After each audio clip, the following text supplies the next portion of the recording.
Hello, hello. Sir বলছেন? জি। সূর্যপুরের ঘটনায় ছিলেন? সূর্যপুরের ঘটনা আমি বারুইপুরে ছিলাম, ওই ঘটনাস্থলে আমি ছিলাম না, কিন্তু আমি সব খবরাখবর দেখেছি। হ্যাঁ, তারপরও আপনি আপনার এখানকার এমএলএ হিসেবে। ওটা অত্যন্ত নিন্দনীয় ঘটনা ভাই। আমি বারুইপুরে ছিলাম, ঘটনাস্থলে যাইনি, কিন্তু আমি বারুইপুরে এতক্ষণ ছিলাম, আমি একটু আগেই ফিরছি বারুইপুর থেকে। কিন্তু যা ঘটনা হয়েছে এবং সে যা আমি তার বিবরণ পেয়েছি, অত্যন্ত নিন্দনীয় ঘটনা, এবং দুষ্কৃতী যারা রয়েছেন তাদের নিশ্চয়ই প্রশাসন থেকে তাদের বিরুদ্ধে ব্যবস্থা গ্রহণ করবে। এবং আমি সবাইকে বলবো শান্তি শৃঙ্খলা বজায় রাখবার জন্য, আইন নিজের হাতে যেন কেউ না তুলে নেয়। তো বারুইপুর থেকে এই যে সূর্যপুর, এখানে বিভিন্ন সময়ে দেখতে পাওয়া যাচ্ছে শিরোনামে আছে, কখনো বিল্ডার্সের মালিককে খুন করা থেকে শুরু করে। আর অভিযোগ উঠছে বিশেষ করে ওই যারা আরএসএস বাহিনী আছে ওদের একটা সংগঠনের বিরুদ্ধে বিশাল এই অভিযোগটা। এরা কি পুলিশ কি নিষ্ক্রিয়তার জন্য হচ্ছে এটা?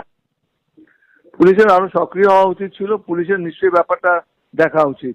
এলাকায় শান্তি শৃঙ্খলা যারা বিঘ্নিত করবে তাদের বিরুদ্ধে উপযুক্ত ব্যবস্থা গ্রহণ না করলে পরে যারা দুষ্কৃতকারী রয়েছে তারাও বেশি উৎসাহিত হবে। সূর্যপুরে যারা রয়েছেন ওখানকার শান্তিপ্রিয় মানুষ, তাদের শান্তি দূর রক্ষার জন্য পুলিশের যা ব্যবস্থা নেওয়া দরকার আমি আশা করি তারা নেবেন। বাড়ির লোকের অভিযোগ যে তারা কিন্তু সিসিটিভি ক্যামেরা দেখে অভিযুক্তদের ধরে ওরা এখানে যে ফাঁড়ি আছে, এদের যে ক্যাম্প আছে সেই ক্যাম্পে তাদের কাছে তুলে দিয়েছিল। তা সত্ত্বেও তারা কিন্তু তাদেরকে ছেড়ে দিয়েছে। হ্যাঁ, এটা এটা আমিও শুনেছি, এই ঘটনাটা শুনেছি। এটা পুলিশ শুধুমাত্র পরোক্ষভাবে এদের মদত দিল, শুধু তাই উৎসাহিত হবে। এবং এটা অবিলম্বে বন্ধ হওয়া দরকার। যে পুলিশ অফিসার এই কাজ করেছে তার বিরুদ্ধেও যেন আমাদের পুলিশের ঊর্ধ্বতন কর্তৃপক্ষ ব্যবস্থা গ্রহণ করে। শুভেন্দু অধিকারী যেখানে বলেছেন ভয় আউট ভরসা ইন, তাহলে এখন দেখা যাচ্ছে ভয় কি বাড়ছে? ভয় তো বাড়ছেই, আতঙ্কে পড়বে।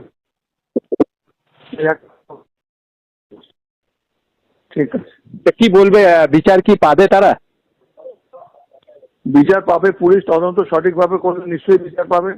পুলিশ যদি তদন্ত সঠিকভাবে করে তাহলে দুষ্কৃতীরা তাদের বিরুদ্ধে আইনানুগ যদি ব্যবস্থা গ্রহণ করে নিশ্চয়ই তারা শাস্তি পাবে। আপনি বর্তমান এমএলএ হিসেবে তাদের পাশে কিভাবে দাঁড়াচ্ছেন? ভাই, আমি চাই বারুইপুরে শান্তি শৃঙ্খলা বজায় থাক। যারা যে দুষ্কৃতকারী যারা এই ঘটনা ঘটিয়েছে তাদের শাস্তি হোক, এবং এটাই আমরা চাইবো।